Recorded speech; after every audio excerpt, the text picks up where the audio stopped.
Saya mau merubah paradigma bahwa datang ke rumah sakit milik pemerintah yang dulu dianggap kumuh, sumpek, pelayanannya jelek, dokternya tidak mempunyai waktu untuk menjelaskan ke pasien, itu kita pengen robah.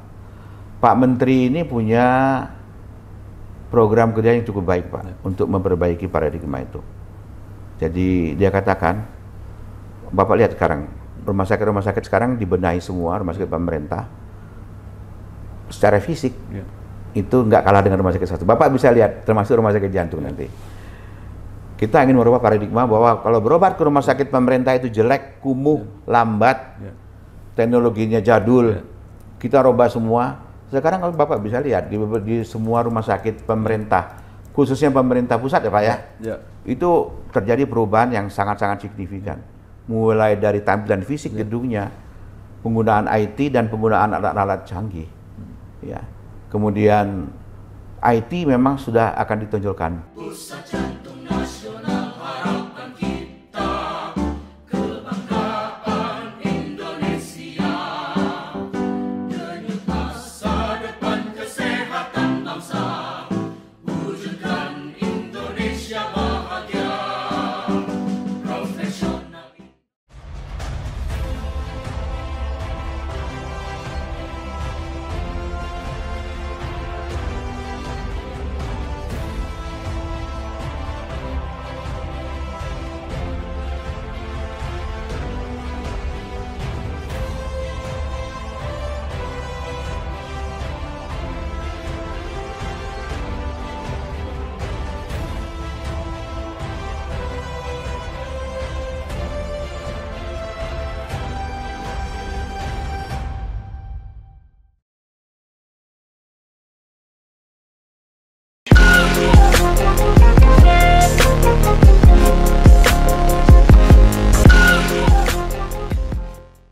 Assalamualaikum warahmatullahi wabarakatuh. Salam sejahtera untuk kita semua.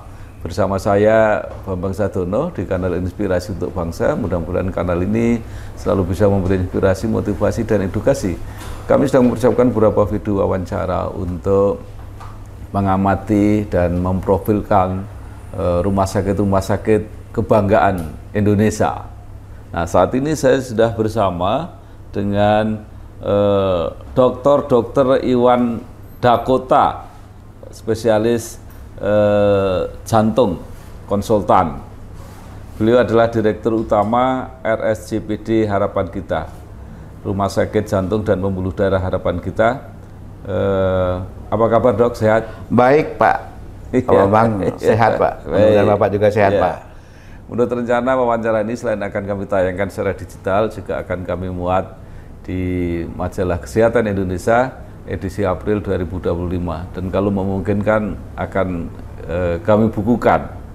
Nah, Dr. Iwan Dakota ini menyelesaikan pendidikan dokter umum setelah pendidikan spesialis jantung dan pembuluh darah di Fakultas Kedokteran UI, dan sejak November 2017 menjabat sebagai Direktur Utama RSJPD Harapan Kita, dan atas dedikasinya pernah meraih penghargaan pemenang top ketiga Anugerah ASN 2019.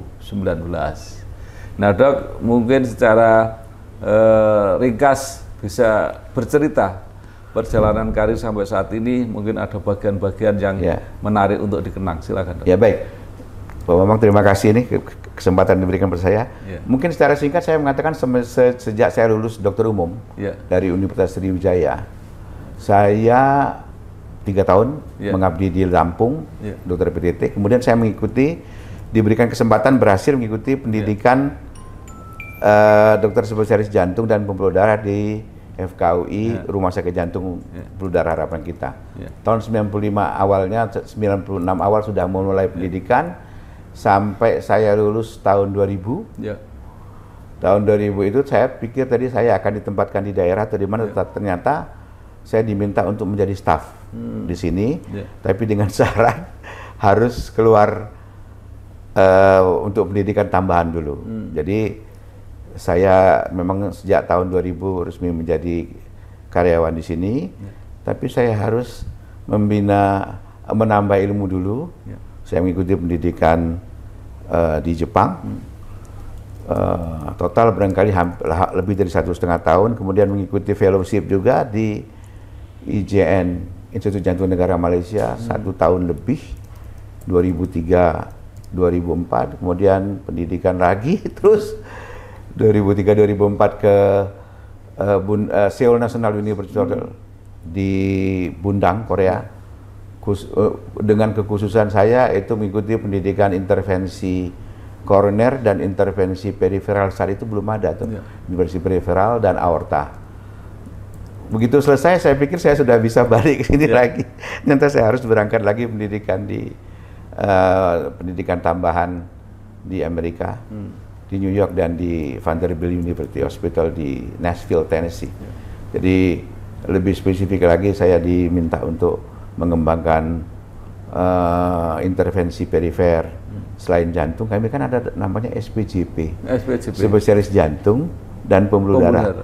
Nah, saya yang di divisi pembuluh darahnya ini. Jadi begitu Pak. Semenjak itu baru tahun 2005 barangkali, dari tahun 2000 selesai, hampir 4 tahun lebih, 2004-2005 baru benar-benar memulai karir setelah kembali dari pendidikan dari luar. Sampai saat ini sudah berapa tahun tuh Pak? Ini tahun 2025 ya? 25 tahun barangkali saya sudah menjadi staf di sini. Baik. Dok, sedikit bedanya tadi spesialis jantung dan pembuluh darah itu ya, apa? Jadi dulu orang mengenal dokter spesialis jantung. Padahal yang dikeluarkan kompetensinya itu adalah spesialis jantung dan pembuluh darah. Makanya ada SP, J, dan P. Jantung berarti Bapak udah tahu hanya organ jantungnya saja. Pembuluh darah itu semua pembuluh darah yang keluar dari jantung, Pak. Sebenarnya kalau lihat dari secara spesifik dari ujung kepala, dari kepala sampai ke ujung kaki, namanya head to toe. Namun demikian kita membagi peranannya biasanya kalau di dalam kepala. Jadi itu namanya intrakranial, itu biasanya itu bidang neurologi, tapi di bawah dari sini sampai ke ujung kaki itu, itulah yang menjadi ranah dari dokter spesialis jantung dan pembuluh darah. Sama halnya seperti di luar negeri namanya kardiovaskular spesialis. Jadi kami mempunyai kompetensi untuk penyakit jantung dan pembuluh darah. Itu banyak yang kita kerjakan, Pak. Nah, Dok, kalau yang tentang otak itu ya dan jantung sudah banyak yang tahu, tapi yang tadi mulai dari sini ke bawah itu kasusnya seperti macam-macam Pak. Contohnya Pak ya, kalau dari leher saja itu ada namanya pembuluh darah karotis. Kalau dia nyempit itu kita sering periksa dengan menggunakan alat USG Pak, USG atau echo atau vaskular. Itu bisa ngelihat Pak, mengintip apakah sudah ada kerak, apakah sudah ada penyempitan untuk seluruh pembuluh darah. Nah, kalau dia nyempit, apa yang terjadi paling sering menimbulkan sumbatan di atas stroke. Jadi ada hubungan antara pembuluh darah yang ada di sini. Biasanya kita melakukan kalau ada penyempitan di satu sisi atau di dua sisi dengan risiko stroke atau pernah stroke, kita lakukan melebarkan pembuluh darah, namanya carotid stenting. Terus pembuluh darah keluar lagi yang dari jantung besar Pak, namanya aorta. Itu bisa dia robek, bisa dia melar. Aneurisma atau bisa robek, itu bisa kita lakukan. Yang paling sering Bapak mungkin nggak pernah lihat Pak pembuluh darah ini Pak. Kakinya yang sampai ada gangren, luka diabetes, itu penyempit pembuluh darahnya Pak. Itu kita lebarkan supaya lukanya sembuh. Ada lagi mungkin Bapak yang nggak tahu. Kaki orang sampai pembuluh darahnya melebar-lebar, besar. Vena itu namanya varises. Varises itu bagian dari ranahnya kita juga. Orang tahunya varises saja. Varises itu ada penyebab kenapa dan apa yang bisa kita lakukan. Teman-teman di sini sudah di rumah sakit jantung itu sudah dikembangkan untuk mengobati varises dengan bermacam-macam teknik sampai ke laser, sampai ke dengan teknik-teknik yang lainnya. Sama juga dikerjakan oleh dokter bedah vaskuler, tapi kita kan sama-sama mempunyai kompetensi yang sama. Jadi banyak loh Pak, jantung dan pembuluh darah. Kalau enggak saya berhenti aja, dokter spesialis jantung. Gitu loh Pak. Makanya itu. Jadi artinya yang di masyarakat itu yang dipahami hanya jantung, otak, tapi yang pembuluh darah itu banyak. Baru tadi diterangkan. Baik, terima kasih Dok.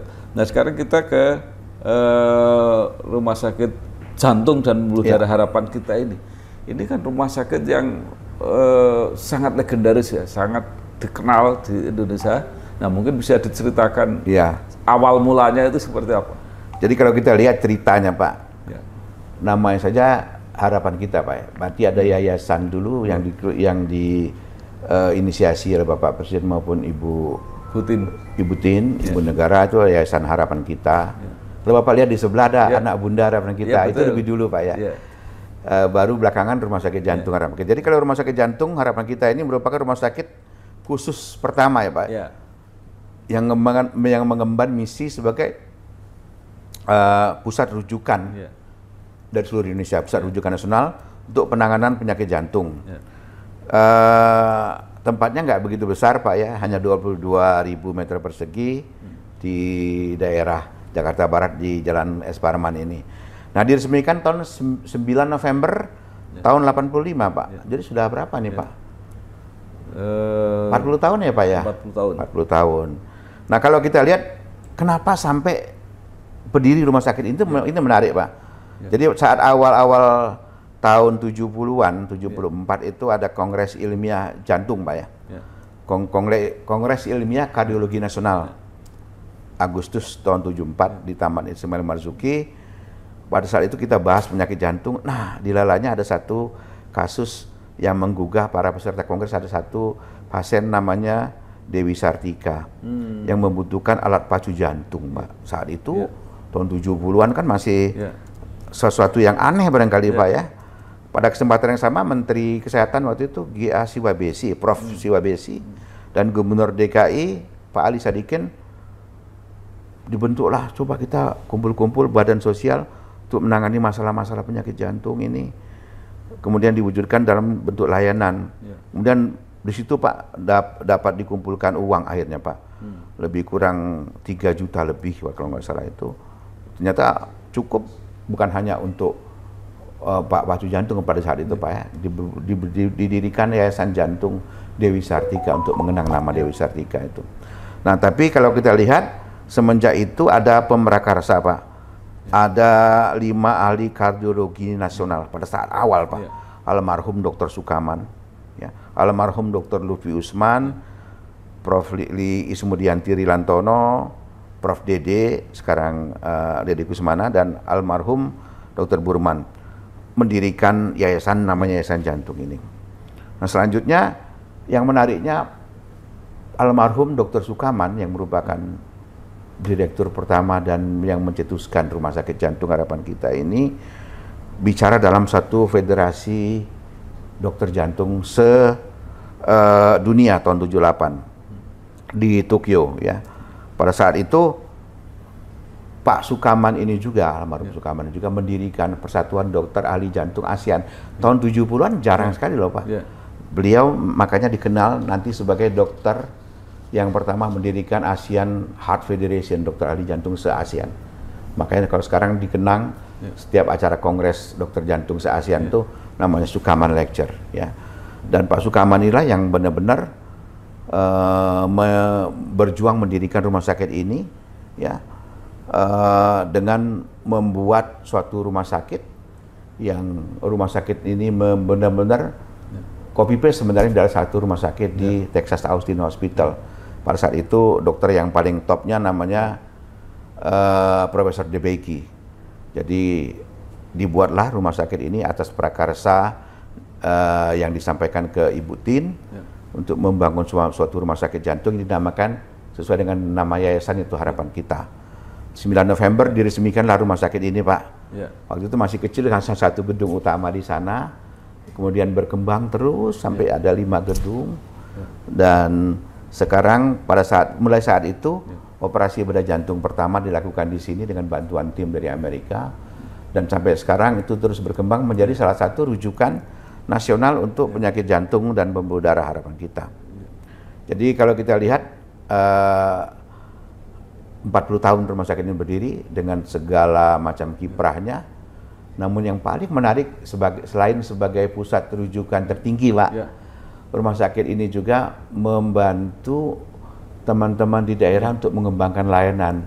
di Medan, di Bali, di Makassar, semua itu cikal bakal adanya proses pengampuan yang waktu itu belum secara institusional tapi secara personal, Pak. Ada dokter yang datang ke sana, dokter bedah datang ke sana untuk mengembangkan layanan, sehingga layanan itu nanti bukan hanya berkembang di sini tapi berkembang di seluruh Indonesia. Nantinya akan menjadi cikal bakal namanya program pengampuan nasional penyakit jantung dan pembuluh darah. Telah terbit Majalah Kesehatan Indonesia edisi kedua, Maret 2025. Dengan topik RSI Sultan Agung siap melayani suntik stem cell. Juga, IDI akan perjuangkan anggaran minimal bidang kesehatan. Untuk informasi dan berlanggan, silahkan hubungi nomor yang tertera pada video.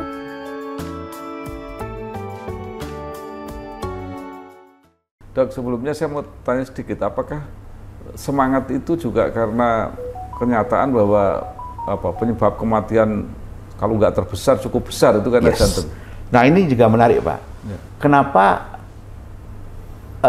Kementerian Kesehatan sangat-sangat tertarik dan sangat-sangat memberikan prioritas tertentu untuk penyakit jantung pembuluh darah. Pertama, dari dulu sampai sekarang jantung itu masih tetap merupakan penyebab kematian utama. Kalau nggak nomor 1, nomor 2 di dunia maupun di Indonesia. Yang kedua, penyakit jantung ini kalau kita lihat dari data yang ada, dari data BPJS itu membutuhkan biaya yang cukup besar dan paling besar, Pak, dalam skema pembayaran BPJS. Jadi memang biaya yang banyak yang diserap untuk pengobatan penyakit jantung dan pembuluh darah. Yang kedua memang penyebab kematian utama. Sehingga barangkali ini yang akan menjadi target dari pemerintah, bagaimana caranya kita bisa menurunkan angka kematian dan kesakitan penyakit jantung yang masih menjadi masalah bukan hanya di Indonesia tapi di seluruh dunia. Itu yang menjadi fokus barangkali kenapa menjadi prioritas nih. Kalau ada 10 penyakit prioritas barangkali ini yang urutan teratas adalah penyakit jantung, pembuluh darah dan stroke. Iya, Pak. Nah, Rumah Sakit Jantung dan Pembuluh Darah Harapan kita ini merupakan perintis di Indonesia. Nah, mungkin bisa diceritakan perkembangan teknologinya. Dulu kan Anda mulai dari alat pacu jantung, kemudian pasang ring, kemudian apalagi mulai awal sampai sekarang. Dari awal tahun 85 memang ini kan pusat rujukan di Indonesia penyakit jantung, perawatan orang dengan serangan jantung. Saat itu mungkin kalau ada orang serangan jantung, orang hanya diberikan obat untuk penghancur bekuan. Kemudian berkembang ada suatu alat pacu jantung itu sebenarnya sudah mulai duluan berkembang. Baru nanti alat yang Bapak yang sering orang bilang, oh pasang ring, pasang stand. Itu alat cath lab. Ruangan cath lab itu kateterisasi, laboratorium kateterisasi itu adalah suatu alat yang digunakan untuk dapat melihat penyempitan pembuluh darah, sekaligus tindakannya itu langsung memasang ring atau memasang stand pada pembuluh darah tersebut. Sementara alat itu bisa digunakan multipurpose, Pak. Orang-orang yang mau pasang pacu jantung pun menggunakan alat situ. Orang-orang anak-anak yang dengan penyakit jantung bawaan pun bisa dilihat kelainan-kelainannya dengan menggunakan alat cath lab. Semakin lama semakin berkembang, alatnya juga semakin canggih. Ada namanya monoplane, kemudian biplane. Bahkan sekarang ini orang-orang dengan penyakit gangguan irama jantung, aritmia itu dapat dilakukan koreksi listriknya yang konslet itu, katakanlah, dengan menggunakan ablasi radiofrekuensi dengan menggunakan 3D, 3 dimensi menggunakan alat cath lab juga. Jadi alat itu benar-benar sekarang multipurpose, bahkan bisa digunakan di ruangan operasi, namanya hybrid. Sekarang kita sudah punya hybrid yang paling tinggi itu, Pak. Jadi alat ini semakin lama semakin berkembang, sesuai dengan perkembangan teknologi, semakin banyak yang bisa kita gunakan. Di sana bukan hanya untuk sakit jantung, bukan hanya pacu jantung, bukan gangguan darah, tapi untuk pembuluh darah juga tadi, Pak. Pembuluh darah kita gunakan, Pak, untuk masang-masang carotid stenting, stenting di ginjal atau aorta, pembuluh darah aorta yang pemasangan selongsong aorta artifisial untuk yang robek atau yang membengkak aneurisma itu, Pak. Nah, Dok, Itu katanya ada berbagai jenis atau model ring yang dipasang. Kita kan nggak pernah tahu apa yang dipasang. Tahap awal dulu Pak, kita hanya mengenal satu jenis ring yang itu yang bare stand atau stand yang tanpa diberikan obat, yang dilumuri obat. Sesuai dengan perkembangan ilmu pengetahuan dan teknologi, ternyata kalau dipasang ring yang biasa tanpa obat ini, tingkat untuk menyempitnya kembali itu atau restonasinya itu tinggi. Maka timbullah nanti ring yang dilumuri obat atau drug eluting stand. Di ringnya ini Pak ada lumurin obat, dalam kurun waktu tertentu dia mencegah menyempit kembali. Lah yang lebih canggih dari itu, nanti ringnya ini Pak bisa diserap oleh tubuh, menghilang Pak. Namanya yang absorbable stand. Ya, jadi itu yang semakin lama semakin canggih. Tadinya cuma ring biasa, ring pakai obat, ring yang bisa menghilang atau diserap nanti. Nah, artinya kalau diserap itu berarti sudah sembuh Dok. Itu kan jadi dia tidak ada ringnya lagi, nanti dalam kurun waktu tertentu bisa dilihat. Tapi selongsong yang dibuatnya untuk membuat pembuluh darah tetap untuk terbuka, tetap terbuka. Gitu loh Pak. Jadi itu yang paling canggih itu barangkali. Baik. Nah, namanya bioabsorbable stand. Itu yang paling canggih sekarang. Kalau ring tidak bisa, maka kemudian operasi. Ya, jadi modalitas yang pertama biasanya untuk melebarkan pembuluh darah yang sempit itu dengan ring atau yang buntu Pak ya. Tapi kalau dia sudah tidak bisa dilakukan dengan ring, ada beberapa kriteria. Contohnya ini buntu semua, ya banyak buntunya, sehingga atau orang ini dengan penyulit dengan diabetes yang kalau dipasang ring risiko untuk nyempitnya akan tinggi, dan 3 pembuluh darah yang terkena biasanya kita rekomendasikan untuk di bypass. Operasi bypass ini memang relatif operasi besar, tapi daya tahan dia lebih lama Pak dibandingkan dengan ring. Itu penelitiannya menunjukkan demikian. Kalau orang tersebut secara fisik tidak ada masalah dan bisa mengikuti operasi bedah jantung yang terbuka yang relatif besar ini Pak. Nah itu ada batasan usia nggak Dok? Biasanya kalau orang sudah usia itu usia itu bukan, sebenarnya nggak ada batasan usia Pak, cuma risiko mortalitasnya akan semakin tinggi kematiannya kalau seandainya dia semakin tua. Tapi kalau Bapak bilang usia tua di Indonesia sama di luar negeri beda ya Pak ya. Cuma kita bisa tunjukkan bahwa usia tertua yang pernah kita lakukan operasi ini di atas 76 tahun Pak. Pernah ada. Bahkan 78 tahun kita pernah lakukan operasi dengan hasil yang bagus. Jadi memang kalau dalam pertimbangan tertentu orang dengan tingkat usia yang sangat tinggi dan ada gangguan fungsi organnya yang banyak, mungkin kita akan memilih yang non operasi, mungkin dengan memasang ring atau dengan upaya lain. Nah, ring itu ternyata bisa berkali-kali ya Dok? Bisa tambah lagi. Tadi saya katakan, ring itu pada saat pertama kali ditemukan itu kan bisa menyempit kembali karena dia ringnya polos saja. Mungkin dari stainless steel atau dari nitinol atau dari bahan-bahan lain. Kemudian karena dia menyempit kembalinya tinggi, kalau apalagi orang itu yang tadi perokok tiba-tiba merokok lagi, diabetes tidak diatur, dia nyempit kembali Pak. Kemudian keluarlah stand yang pakai obat. Mungkin nggak menyempit lagi, masih ada yang nyempit. Makanya kadang-kadang bisa menyempit di tempat yang sama, namanya restenosis. Kita pasang ring lagi di sana, di sandwich namanya, atau nyempitnya di tempat lain Pak, di pangkalnya atau di ujung tempat ring tadi. Jadi angka penyempitan kembali atau restenosis rate itu sangat tinggi kalau orang itu dengan penyakit diabetes atau dia tidak bisa mengontrol faktor risikonya. Kalau dia merokok, nggak berhenti merokok, umpamanya Pak, ada darah tinggi, nggak ngontrol darah tinggi. Jadi masih bisa nyempit kembali dan ring itu bisa dipasang lagi, namanya di sandwich namanya. Nah, Dok, dengan kehadiran Rumah Sakit Jantung dan Pembuluh Darah Harapan kita ini sesuai dengan cita-citanya, seberapa besar dampak penurunan risiko pesakit jantung yang ada di Indonesia ini? Ya, jadi kita belum bisa menilai hasil mortality, penurunan morbiditas dan mortalitas Pak ya. Karena itu upaya yang dilakukan tuh nggak bisa hanya upaya kuratif atau pengobatan, tapi juga upaya-upaya preventif. Upaya-upaya preventif itu akan bisa diukur dalam jangka waktu yang cukup lama.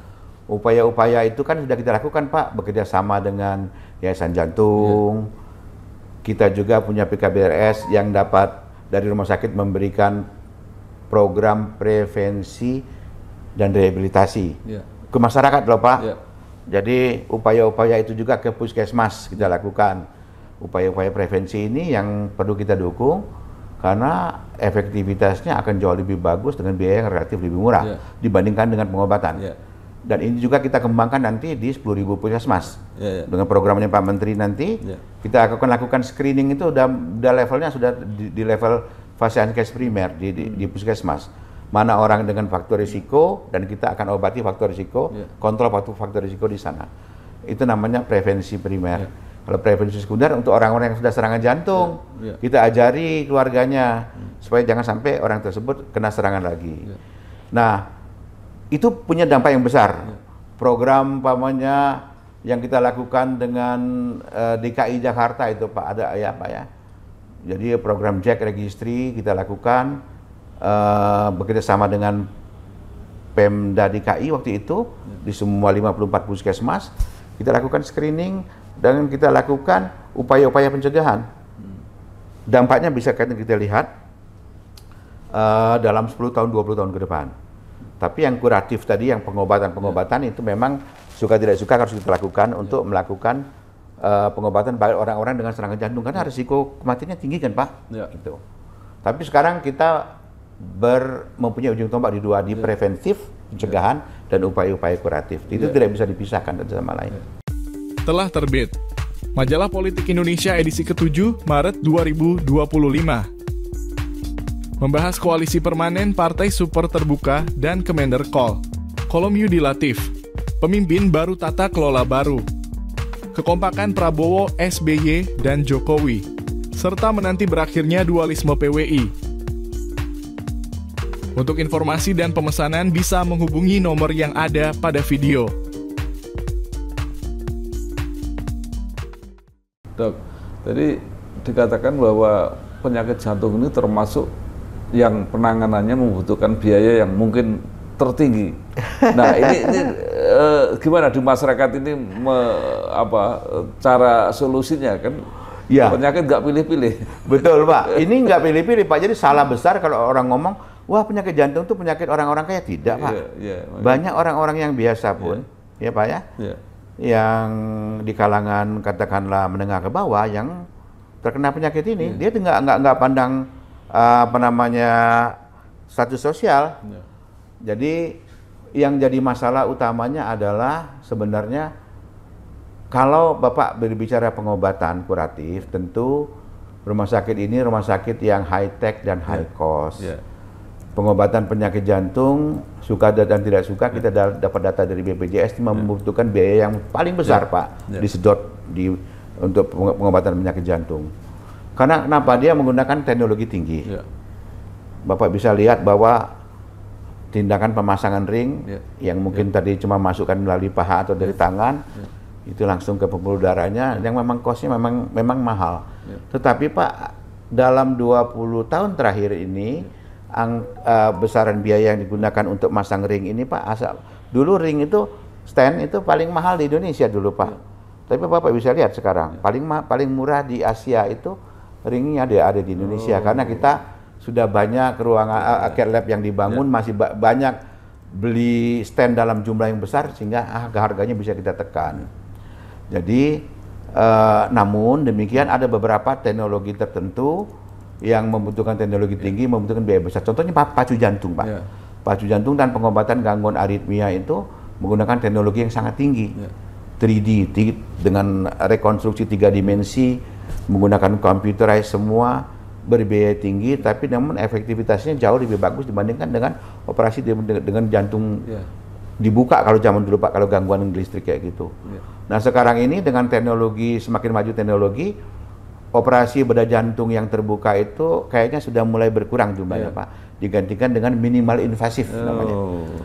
Operasi pun hanya sekarang kita menggunakan robotik Pak, enggak dibuka dada di sini, tapi dipasang endoskopik, ya di kanan kiri mungkin 3 atau 4 endoskopinya, sehingga nggak lagi buka dada, sehingga tidak jadi lebih serem kalau orang buka dadanya Pak. Sekarang kita mengarah ke minimal invasive surgery atau justru terakhir sekali kita kembangkan robotik. Robotik cuma ada pasang endoskopi di sini saja Pak. Kalau pacu jantung itu pasti ditanam di dalam dok? Ya, jadi yang ditanam itu sebenarnya adalah pertama adalah baterainya Pak, yang ada di sini itu. Kemudian ada kabel yang masuk ke dalam jantung, elektrod yang dipasang di sana. Semakin lama semakin kecil Pak, itu Pak. Kalau dulu besar banget, semakin lama semakin kecil. Bahkan sekarang ini ada yang tanpa lead dia jadi akan semakin kecil sekali. Dan itu memang membutuhkan teknologi tinggi, memang biaya tinggi. Dan itu ibu saya nggak diambil akhirnya? Memang. Nggak apa-apa ya? Paling nanti dia akan ganti baterai. Kalau setting segala macam nggak dikeluarin Pak, hanya komputer ditempel di situ aja. Settingnya kayak gitu. Luar biasa. Ya memang high tech, namun high cost juga Pak. Nah, sekarang pertanyaannya, peralatannya canggih. Bagaimana kesiapan sumber daya manusianya itu mengoperasikan yang canggih? Ini Bapak pertanyaan yang paling menarik. Dokter jantung di Indonesia ini kalau mestinya Pak satu di antara 100.000 penduduk ya. Jadi kita itu 280 juta, berarti ada 2.800 dokter. Saat ini baru ada 1.600-an sekian, masih ada kurang 1.000 lagi. Jadi belum memenuhi rasio yang mencukupi. Tapi sekarang kita kejar Pak, dengan jumlah dokter jantung yang sesuai dengan rasio sesuaikan oleh WHO. Ada 13 mungkin jadi 16 tempat pendidikan berbasis universitas kita kembangkan. Bahkan sekarang Pak Menteri itu mempunyai program bukan di universitas pendidikan dokternya, sekarang kita mulai di rumah sakit, namanya hospital base, untuk mencukupi jumlah dokter jantung. Dan yang kedua, ada program pemerintah di 514 kabupaten kota itu disebar CAT lab. CAT lab di 514 kabupaten kota, justru orang yang mengoperasional CAT lab ini yang kurang, intervensionis namanya. Tapi sekarang kita punya program untuk menambah jumlah intervensionis dengan mengirim, selain dilakukan pendidikan fellowship di Indonesia, yang cuma 54 sampai 60 barangkali kita kirim 100 keluar, sehingga nanti dalam harapan 2026, 2027 semuanya bisa terisi oleh dokter intervensi di seluruh kabupaten kota di Indonesia. Tadi kalau PPDS sebelum hospital base kan di sini sudah ada? Sudah Pak, dari tahun 85 pun university base pendidikan dokter jantung itu sudah mulai di sini. Bahkan sudah dimulai ketika di RSCM sebelum pindah bedol desa dari RSCM ke rumah sakit jantung. Nah, maksudnya di sini nanti ditambah lagi yang hospital base atau tetap yang itu? Ditambah Pak. University base itu ada, ya setiap tahun itu ada 30. Yang hospital base setiap tahun itu ada 20. Jadi bisa 50 per tahun. Itu baru di rumah sakit jantung harapan kita. Karena kita ada 14 atau 16 university base yang lain di seluruh Indonesia. Nah, sekarang baik, sebagai rumah sakit rujukan, kapasitasnya seperti apa menangani kasus? Betul Pak, itu pertanyaan yang menarik karena kita ini kan menerima rujukan di seluruh Indonesia. Kalau kita lihat dulu saat ini Pak 400 tempat tidur Pak. Awal berdiri itu cuma 300, sekarang 400 tempat tidur. Tapi Bapak lihat di depan, kita bangun gedung baru lagi, hibah dari pihak Tokusukai Jepang. Kita akan menambah jadi total 750 lebih tempat tidur. Kenapa harus lebih Pak? Karena ternyata rujukan ini semakin lama semakin meningkat. Perlu ruangan operasi dan ruang cath lab yang lebih banyak. Sekarang kita mengoperasikan mungkin sekitar 13 ruang operasi, 8 ruangan cath lab, mungkin akan dijadikan 10 ruang cath lab. Ya, ditambah lagi nanti ICU-nya kita tambah. Sepertiga dari bed yang ada di rumah sakit jantung ini untuk high care termasuk ICU. Karena rujukan dari seluruh Indonesia itu kasusnya berat-berat.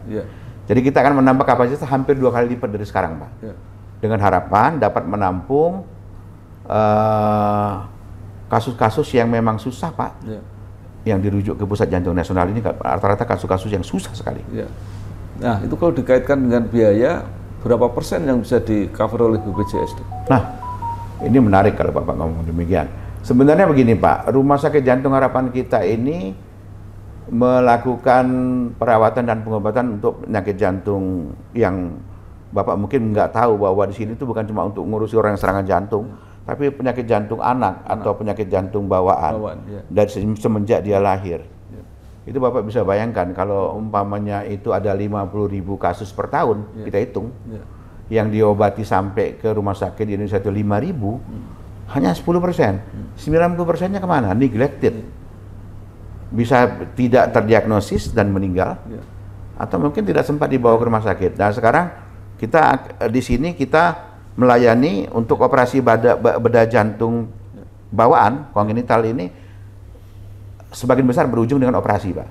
Dan sialnya operasi itu hampir 85-90% dikerjakan di sini.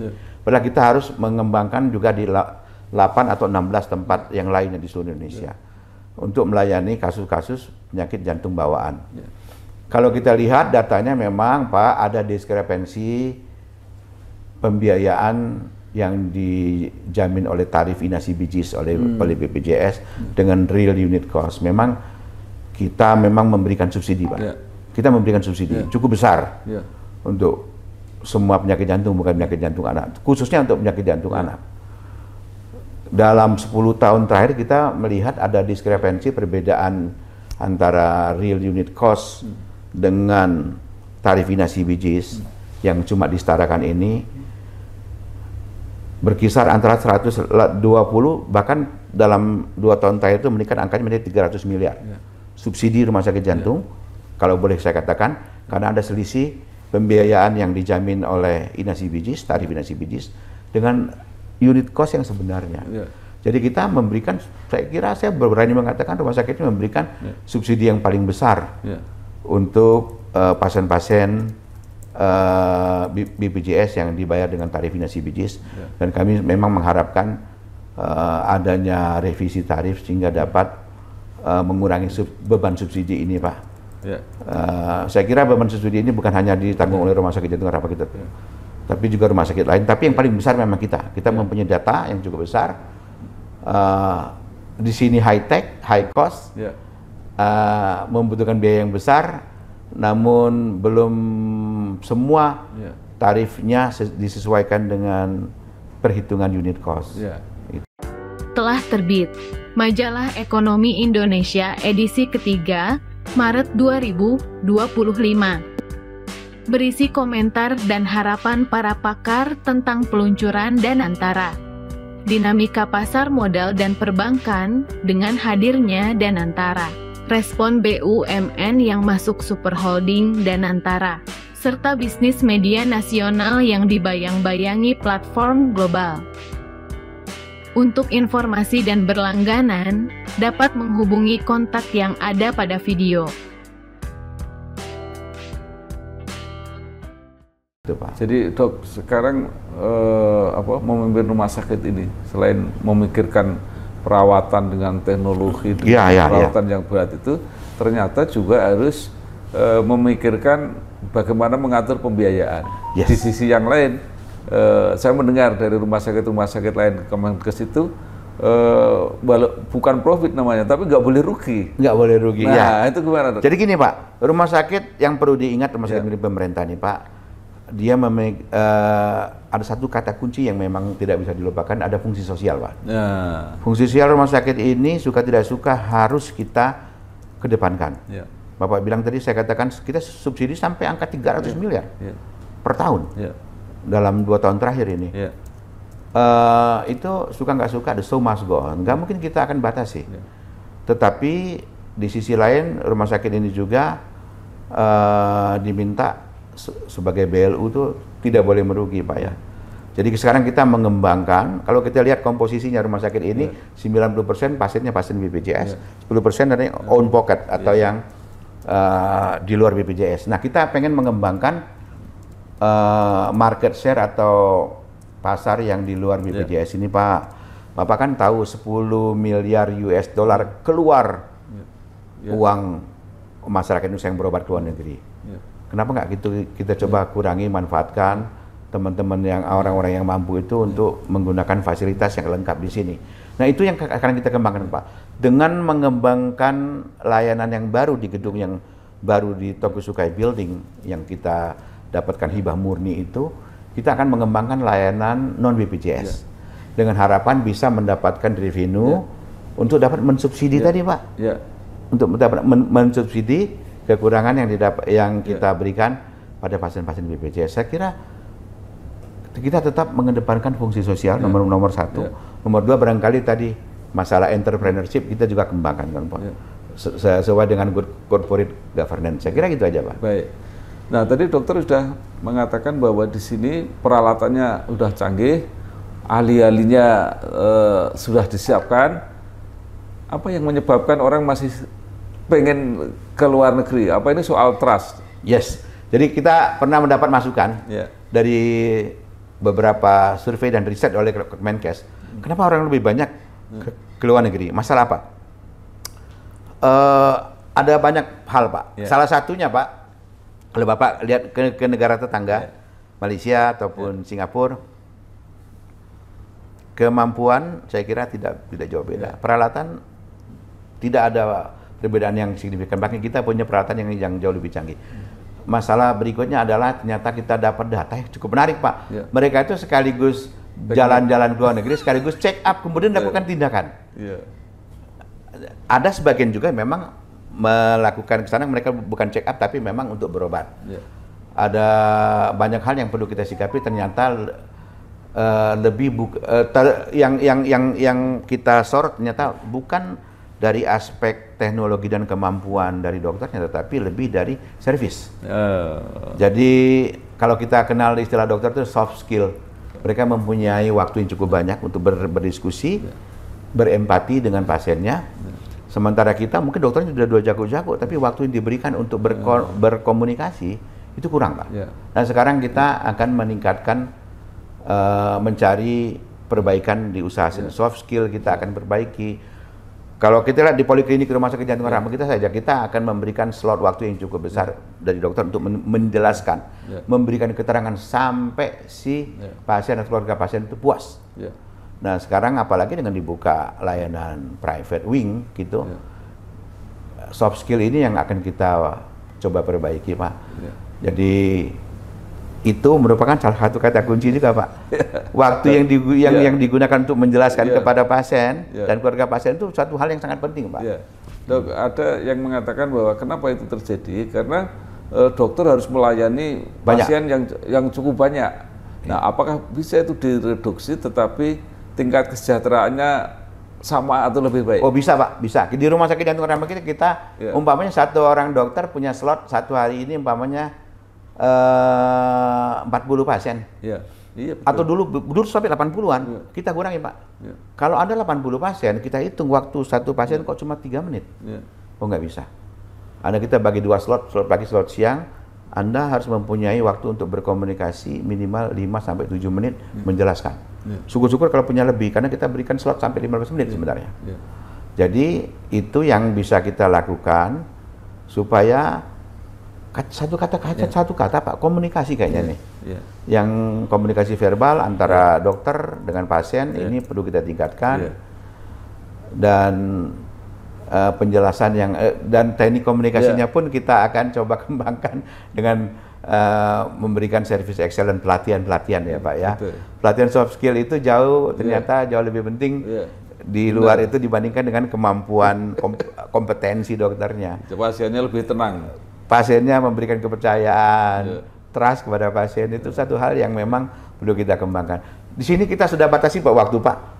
Jadi kita lihat tuh kalau jumlahnya pasiennya 60 kita bagi 2 slot pagi dan siang, Anda cuma 30 dari pagi sampai siang sampai sore ada 30 lagi sehingga waktu yang dialokasikan untuk setiap pasien itu mencukupi loh Pak.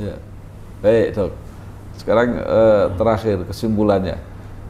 Apa yang masih ingin dokter lakukan selama memimpin rumah sakit yang luar biasa ini, atau apa yang masih akan dicapai? Oh Pak, yang menarik Pak, saya mau merubah paradigma bahwa datang ke rumah sakit milik pemerintah yang dulu dianggap kumuh, sumpek, pelayanannya jelek, dokternya tidak mempunyai waktu untuk menjelaskan ke pasien, itu kita pengen robah. Pak Menteri ini punya program kerja yang cukup baik Pak untuk memperbaiki paradigma itu. Jadi dia katakan Bapak lihat sekarang, rumah sakit sekarang dibenahi semua, rumah sakit pemerintah. Secara fisik, itu nggak kalah dengan rumah sakit satu. Bapak bisa lihat, termasuk rumah sakit jantung nanti. Kita ingin merubah paradigma bahwa kalau berobat ke rumah sakit pemerintah itu jelek, kumuh, lambat, teknologinya jadul, kita rubah semua. Sekarang kalau Bapak bisa lihat, di semua rumah sakit pemerintah, khususnya pemerintah pusat ya Pak ya, itu terjadi perubahan yang sangat-sangat signifikan. Mulai dari tampilan fisik gedungnya, penggunaan IT dan penggunaan alat-alat canggih. Ya, kemudian IT memang sudah akan ditonjolkan. Jadi dulu gini Pak, kesan Pak Menteri, ketika saya akan datang ke suatu rumah sakit milik pemerintah, yang pertama saya lihat adalah WC-nya katanya. Kalau WC-nya jorok berarti ini jorok, nggak betul pengurusannya. Yang kedua antrian, kalau antriannya nggak benar, pasipannya nggak gini, berarti IT-nya nggak jalan. Kita menggunakan IT Pak sekarang Pak. Semua modalitas untuk daftar itu mulai dari menggunakan gadget, pakai WiFi, pakai telepon, menggunakan internet, bisa daftar. Kemudian yang ketiga akan dilihat, saya kalau datang ke rumah sakit pemerintah pengen lihat parkir, susah nggak saya parkir? Wah, itu 3 hal yang non medical ini Pak diperbaiki semua Pak. Baru nanti ngelihat nanti survei kepuasan pasien. Jadi yang kalau saya sih berpatokan bersama itu. Ada 2 hal sebenarnya yang saya ingin dikatakan. Merubah paradigma ke rumah sakit pemerintah itu jelek, tidak profesional. Kita ingin merubah 180 derajat. Rumah sakit pemerintah justru akan lebih bagus, lebih cepat, lebih handal. Teknologinya juga apalagi diberikan dibantu oleh pemerintah menggunakan teknologi yang terbaik. Sehingga paradigma itu akan kita hilangkan. Yang kedua Pak, kita lagi mengembangkan rumah sakit ini jangan dianggap sebagai rumah sakit rujukan tertinggi Pak. Kami National Cardiovascular Center, mempunyai legasi dari Menteri Kesehatan untuk mengurus permasalahan jantung dan pembuluh darah dari Aceh sampai ke Papua. 38 provinsi ini dalam jangkauan cardiovascular networking system, pengampuan kami. Kami mengurus mereka mulai dari memberikan pengajaran dan pendidikan, pelatihan, membuat SOP sampai monitoring dan evaluasi. Tim kami ini akan membantu semua mengembangkan layanan mulai dari intervensi yang di cath lab sampai ke operasi bedah jantung terbuka Pak. Target kami 2026 ini 34 provinsi harusnya sudah bisa operasi bedah jantung terbuka. Jadi setiap masyarakat Indonesia, Pak, saya ngomong Pak, mau dia di Papua, di Wamena, kalau dia serangan jantung mempunyai kesempatan yang sama untuk diberikan pelayanan sama seperti orang masuk rumah sakit, itu harapan kita. Makanya kami mengembangkan namanya pengampuan nasional jejaring kardiovaskuler di seluruh Indonesia. Itu SDM-nya cukup? Cukup Pak. Cukup Pak. Jadi ini kita targetnya kan 2027, 514 kabupaten kota sudah bisa menjalankan minimal di rumah sakit kabupaten kota. Cath lab sudah bisa jalan. Maksud saya SDM yang di sini untuk membina. Ya, kami mempunyai jejaring yang cascading, Pak. Rumah sakit jantung harapan kita pengampu nasional, kami punya pengampu regional. Contoh, wilayah Sumatera bagian utara itu Medan, Pak, yang akan pegang. Sumatera bagian tengah itu nanti dari rumah sakit M. Jamil. Sumatera bagian selatan, Lampung, Bengkulu dan sebagainya itu Palembang, RSMH. Di Jawa juga begitu, kita mempunyai regional care center. Di Sumatera, di Kalimantan itu Kalimantan Timur akan mengampu wilayah Kalimantan Utara, Kalimantan Tengah, Kalimantan Selatan akan mengampu di Kalimantan Tengah. Sulawesi itu Makassar dan Manado, mereka akan mengampu, akan dibagi 2. Indonesia bagian timur itu akan dibagi juga, ada pengampu regionalnya, mulai dari Sutomo, Bali dan lain sebagainya, Pak. Kami di atas pengampu nasional. Sekarang contoh, Pak, akan ada operasi di Kupang. Siapa yang bergerak? Kita ada pengampu regionalnya dari Bali, rumah sakit murah. Mereka akan lakukan pengampuan di dalam supervisi kami. Jadi kita lakukan cascading terus ke bawah terus. Jadi enggak cuma rumah sakit jantung yang akan bekerja, tetapi rumah sakit pengampu regional kemarin sudah ada SK-nya, mereka juga melakukan pengampuan langsung ke regional masing-masing. Luar biasa sekali. Dr. Iwan Dakota, spesialis jantung pembuluh darah, konsultan, Direktur Utama RSJPD Harapan Kita. Mudah-mudahan apa yang disampaikan ini menambah pengetahuan kita dan benar-benar upaya yang luar biasa untuk mengatasi penyakit jantung dan mengurangi pasien Indonesia yang pergi di luar negeri. Karena sudah cukup meyakinkan, tadi dikatakan rumah sakit pemerintah tidak lagi seperti pelayanan yang kurang maksimal dan sebagainya gitu ya, Dok. Sekali lagi terima kasih, selamat bekerja, sukses terus. Wassalamualaikum warahmatullahi wabarakatuh. Waalaikumsalam. Ya. Sukses ya Pak Bambang. Terima kasih, Dok. Ya.